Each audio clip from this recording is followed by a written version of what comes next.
Anthropic just shipped a model built to make near-frontier intelligence cheap enough to use on everything. And most people running work through it right now are still prompting it exactly like the last one. That gap, closing it or not, is the difference between quietly leaving performance on the table and actually getting what this model was built to do. Claude Opus 5 is not the smartest model Anthropic makes. That title belongs to Fable 5.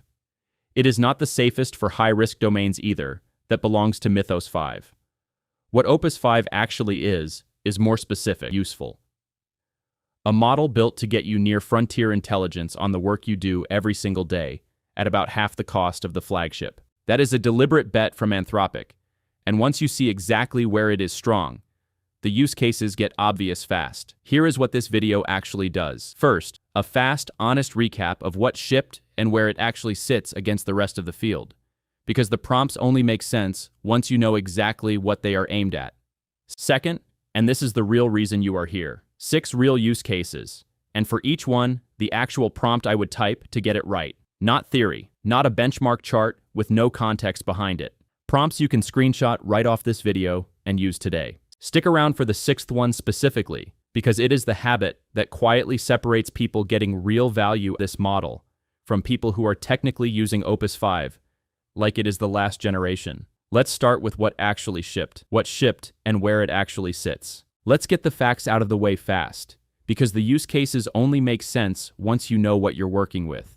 Opus 5 launched July 24th, priced at $5 per million input tokens and $25 per million output tokens.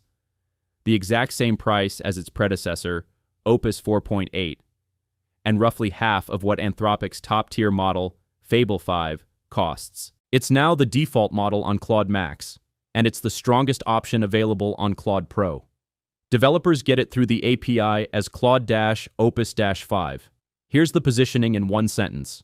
Anthropic isn't claiming this is their smartest model. That title still belongs to Fable 5. What they're claiming is that Opus 5 gets you nearly all of that intelligence for a fraction of the cost, specifically on the kind of work that happens every single day, rather than the kind of work that shows up once on a benchmark leaderboard.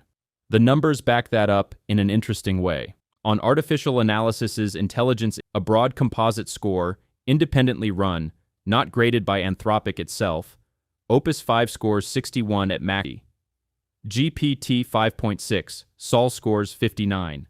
That's a 1-point spread across 3 current flagship models. Genuinely narrow. Nobody should tell you Opus 5 is dramatically smarter across the board, because on that broad measure, it isn't. But there's a second number that matters a lot more for how you'll actually use this thing. On Artificial Analysis's Agentic Knowledge Work AA briefcase, Opus 5 beats Fable 5 by 106 ELO points, while costing about 20% less per task, not a narrow gap. That's the model pulling meaningfully ahead specifically on sustained, multi-step, real-world work, make a sequence of decisions, and actually finish something, rather than answer one clean question well. That gap between the narrow composite score and the wide is the whole story of this video. Opus 5 isn't broadly smarter. It's specifically built and specifically strong at the kind of work most people watching this actually spend their day doing.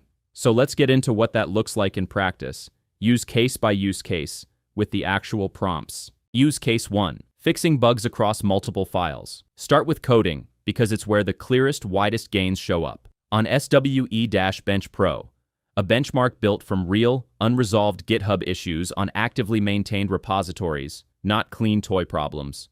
Opus 5 shows one of its widest leads over competing models. That number only means something if you prompt for the thing it's actually measuring, which is repo-level understanding, not isolated function guessing. Here's the old habit, and it's an easy one to fall into because it worked fine on older, less capable models. You paste the one function that's broken, describe the symptom, and ask what's wrong. That approach starves a model like Opus 5 of the it's built to use well. If you want the SWE-Bench Pro style capability to actually show up in your session, give it the dependency chain, not a fragment. Let me show you exactly what that looks like. The checkout total is coming out wrong for orders more than one discount code applied. Here's checkout.py, where the total gets calculated, and discounts.py, which it imports. Fix the discount stacking logic only. Don't touch the tax calculation or the rounding function. Other parts of the order flow depend on those staying exactly as they are. Tell me what you changed and flag anything you're not fully sure is correct. 2 things worth pulling out of that prompt specifically. First, telling it exactly what not to touch. That's not just politeness, it's a real constraint that keeps a capable model from helpfully refactoring code you didn't ask it to touch, which is a real failure mode on any sufficiently agentic model. Second, that last line, asking it to flag anything it's not fully confident about. Opus 5's own system card is upfront, that it hallucinates factual claims slightly more often than its predecessor, and can occasionally state an uncertain answer with more confidence than it should have. Building a self-flag into the prompt costs you nothing, and it's a direct, sensible response to something Anthropic disclosed about the model itself, not paranoia for its own sake. Use case 2, building a feature, end-to-end. This is where the AA briefcase number and a related benchmark, Frontier Bench, actually come from sustained, multi-step agentic work, not a single impressive response. And this is where I see the most people undercutting the model without realizing it. The mistake is checking in after every step. Plan, stop, wait for approval, write one function, stop, wait for approval again. That pattern made sense with older models that would drift or lose the thread on anything longer than a few steps. Opus 5 is specifically built to sustain a long task without that kind of hand-holding. That's what multi-step agentic means in practice. If you keep interrupting it every few minutes, you're not getting a safer result. You're getting a slower one. And you're not actually testing the capability the benchmark says is there. Here's the prompt I'd actually use. Build a password reset flow. Request form, email with a time-limited and endpoints for all 3. Own the whole feature. Make routine implementation decisions yourself. Only check in with me if a decision would mean stuff like token expiry length. When it's done, give me a short summary of what you built and where the token gets stored. Notice this prompt doesn't ask for zero oversight, it draws a specific line. Routine decisions, it makes on its own. Decisions that would actually change what the user experiences, it stops for.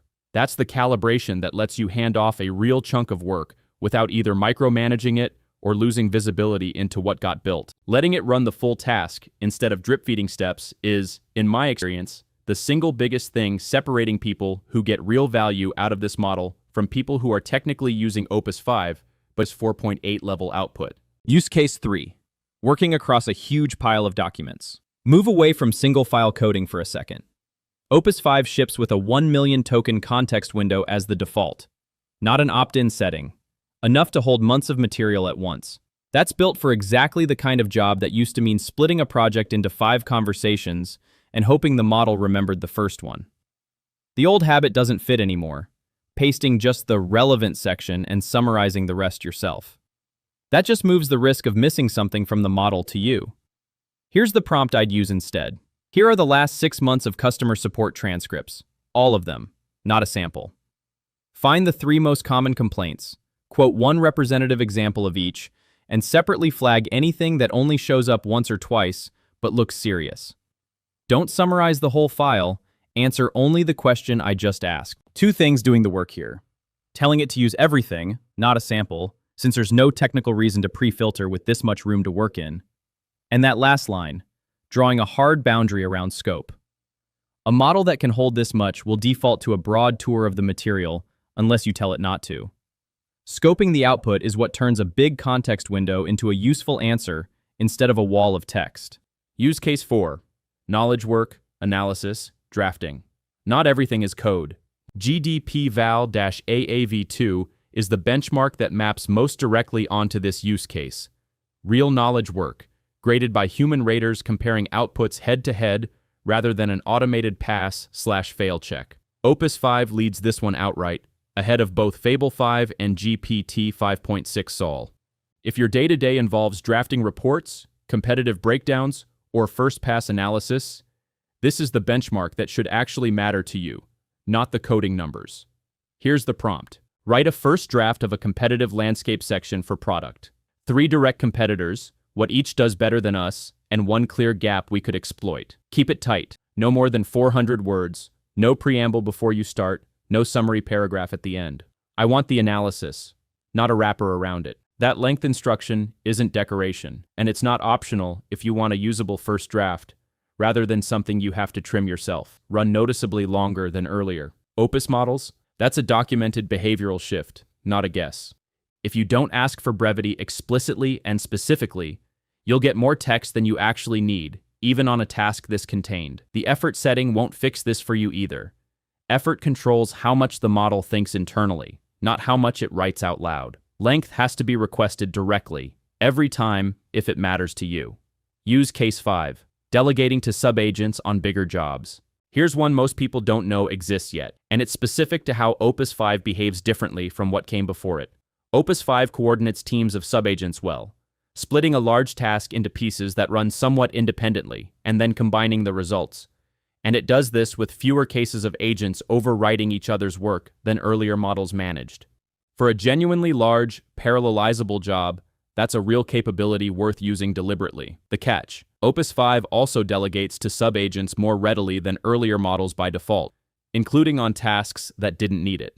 Spinning up multiple subagents for a small, single-file task multiplies your cost and your weight benefit. So the prompt pattern here is about drawing a boundary, not turning the feature off entirely. Let me show you. This is a full audit of our codebase's error handling.